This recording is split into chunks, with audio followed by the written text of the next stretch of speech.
मुख्तार अंसारी के बेटे अब्बास अंसारी की विधायकी चली गई, जिसके बाद से विपक्ष बीजेपी सरकार पर हमलावर है और अब अखिलेश यादव ने तो बीजेपी पर सवाल उठाते हुए इसे पक्षपात की राजनीति बता दिया है।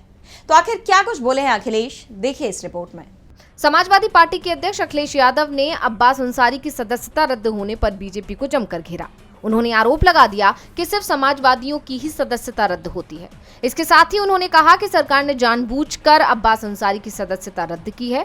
अखिलेश यादव ने सरकार पर जबरदस्त हमला बोलते हुए कहा कि सरकार में बैठे लोग हमारे खिलाफ न जाने क्या क्या बोलते रहते हैं, उनकी सदस्यता तो नहीं जाती, सिर्फ समाजवादी नेताओं की ही सदस्यता रद्द की जा रही है। अखिलेश यादव ने बीजेपी सरकार पर न्यायपालिका पर कंट्रोल करने का भी आरोप लगा दिया। उन्होंने कहा कि ऐसा लगता है कि कुछ जजों को इसीलिए नियुक्त किया जा रहा है। अखिलेश ने कहा, भाजपा के नेता न जाने क्या क्या भड़काऊ बातें बोलते हैं, इनके लोग क्या स्टेटमेंट दे रहे हैं, इनके लोग डीएनए पूछ रहे हैं, उनकी सदस्यता क्यों नहीं ली जा रही है, केवल समाजवादी नेताओं के खिलाफ ही कार्रवाई की जाती है। उन्होंने सवाल उठाया कि क्या ये न्याय सबके लिए एक समान है या जाति के आधार पर फैसले लिए जा रहे हैं। सपा अध्यक्ष ने न्यायपालिका की नियुक्तियों पर भी सवाल उठाते हुए कहा कि कुछ जजों की नियुक्ति जातिगत सोच के आधार पर की जा रही है, जो लोकतंत्र के लिए खतरनाक संकेत है।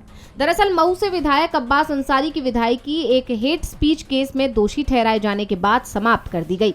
खास बात ये रही कि इस कार्रवाई के लिए रविवार के दिन सचिवालय को खोला गया, जिससे राजनीतिक हलकों में इस कदम को लेकर सवाल खड़े हो रहे हैं। विधानसभा सचिवालय ने इस संबंध में चुनाव आयोग को भी सूचना भेज दी है।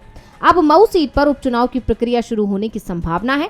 इसके बाद अखिलेश यादव ने लखनऊ में सपा मुख्यालय में मीडिया को संबोधित करते हुए सरकार पर जमकर हमला बोला। अब देखना होगा कि अखिलेश के इन सवालों पर बीजेपी की तरफ से कोई जवाब आता है या नहीं। डीवी लाइव की report. DV live Uttar Pradesh की रिपोर्ट।